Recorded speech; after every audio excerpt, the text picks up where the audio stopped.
Most of the time in our heads we have a critical voice, always chatting on, telling you how you don't fit into the system, telling you you're not doing things the way society wants you to do them.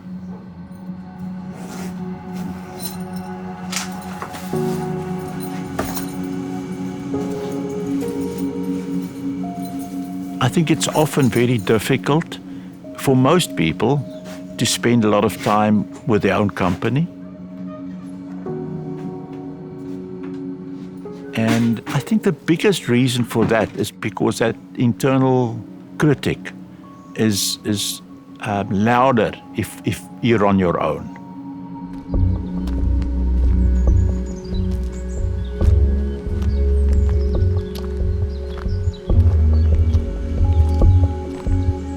I love spending time just on my own in the mountains.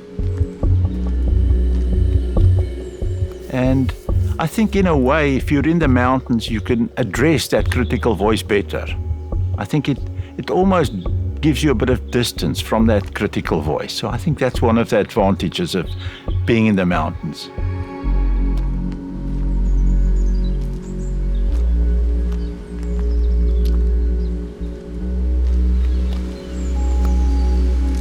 Living a deliberate, simple life. I think in one sense it's a bit of a rebellion or a statement of disagreement in one way. But in another way, it's just the logical end point of my choices. It's both.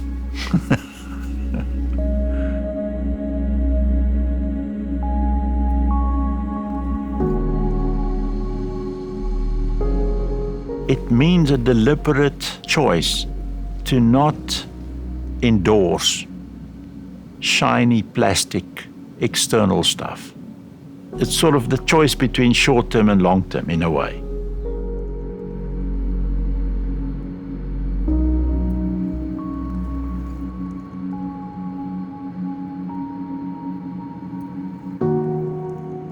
Good sacrifice is sacrificing something that's worth less for something that's worth more. So we've got to make value judgments about what's good and what's bad to make a good sacrifice.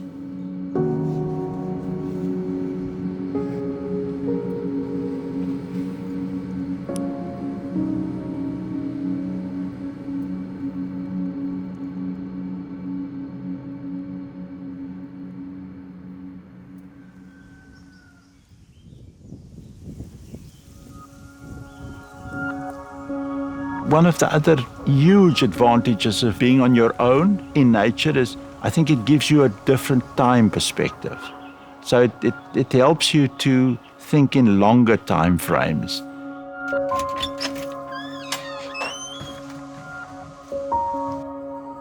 What I've often said to people in the last 4 years is that we're heading in a 1 in a 10,000 year event. The scale of change we're looking at is something we haven't seen in 10,000 years.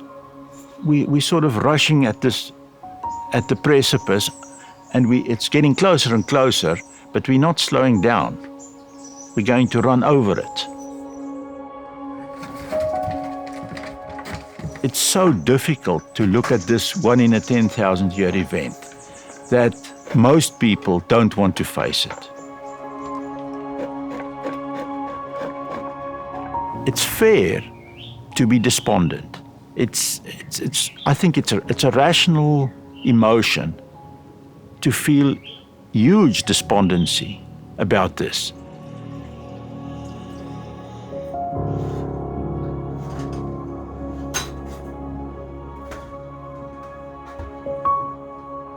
The only good response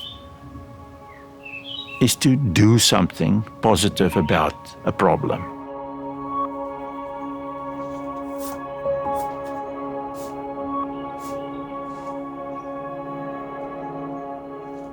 You know the Chinese saying, may you live in interesting times, which is actually a curse. It's a Chinese curse. So I really think we live in interesting times. but I mean it in a positive way as well.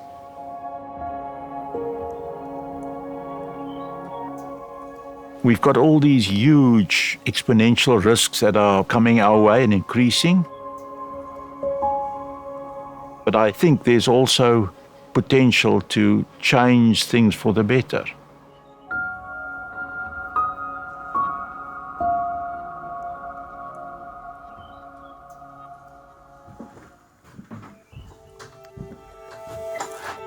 One of the lovely things of going in nature is that you could slow down.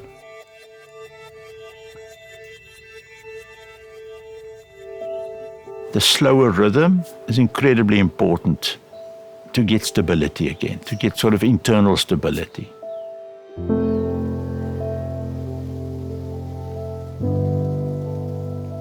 It gives me time to reflect. It feels like balancing. It's like not being too close to a portrait or a painting. I think it means we can sort of move back and then we see more.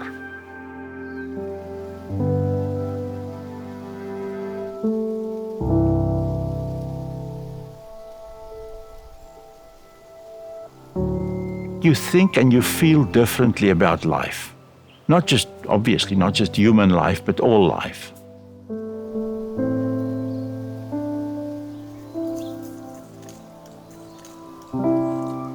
I think it gives us time, especially to look at small life, insects and birds and smaller things.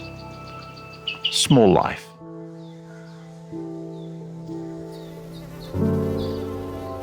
All the insects are part of the system. If they go, then the trees go, and then we go. Because we need all of that. If the trees aren't there, we haven't got oxygen, we're gone.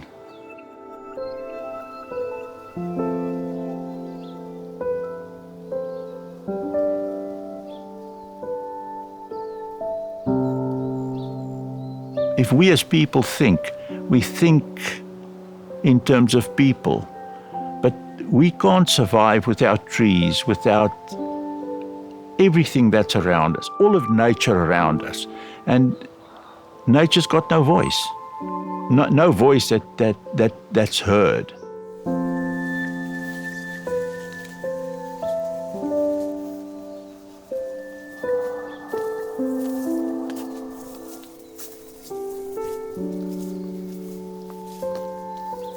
I think being able to listen is super important.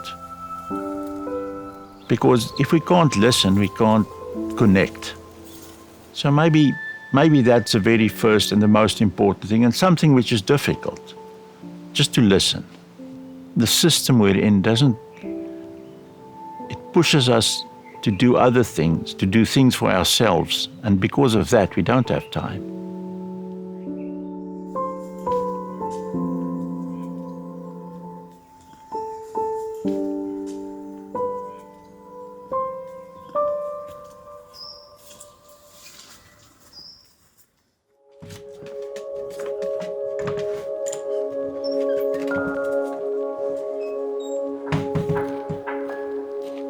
Something I've wondered a lot about is purpose.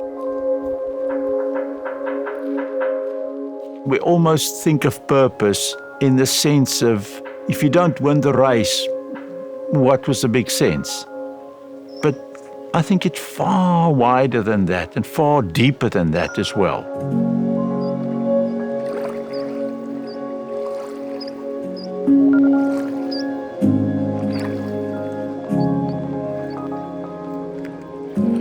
One of the ideas I've had about purpose is this. Everybody knows Nelson Mandela. He's probably one of the most famous people in the world. But who knows who Mandela's father and mother were? Or who Mandela's biggest mentor was? Nobody knows that, or almost nobody.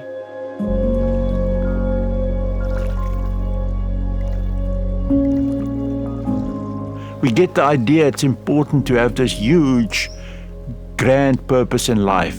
Whereas, in a sense, somebody that does something small that's part of this grand purpose is never, it's not shown to be important, whereas it's crucial.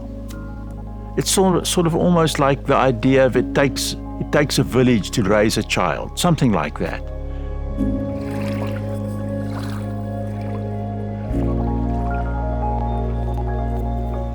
I'd like to actually quote Ayn Rand and say, I'll never get tired of the heroic in human, because that's another beauty, is that in most humans there's some heroic, something heroic, and that's beauty as well.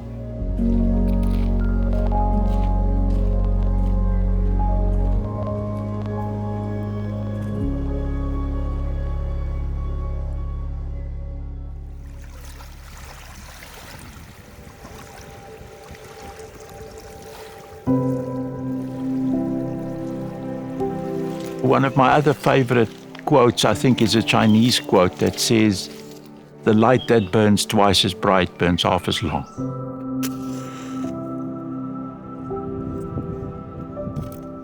It talks to me about living fully every day.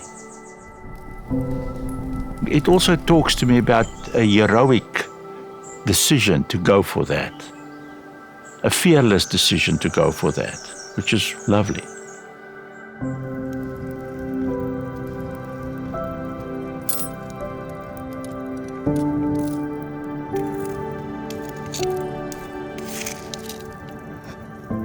But I think what's important is not just to live fully like that in one domain, but to try and live like that in more domains or in many domains.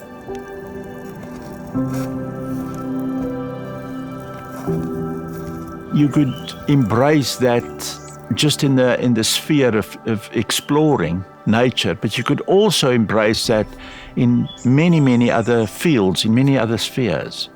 And that makes it far richer. It makes the whole of life far richer.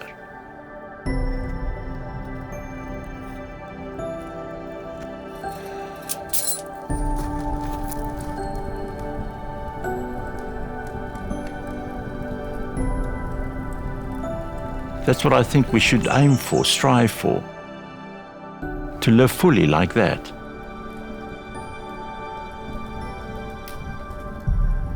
I think it was an environmental activist, and on his tombstone it's written, "It's better to light a candle than to curse the darkness." To me, that's one of the most beautiful aspects of being human.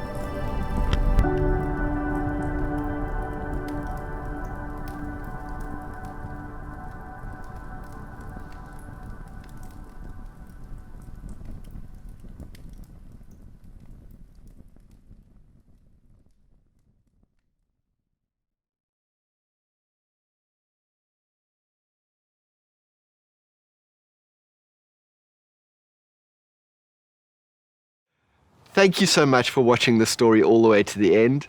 And a special thank you to all of you on Patreon who help us to make these films. If you want to join us on the journey, please click the link over here, I think. It just wouldn't be possible without you. Thank you.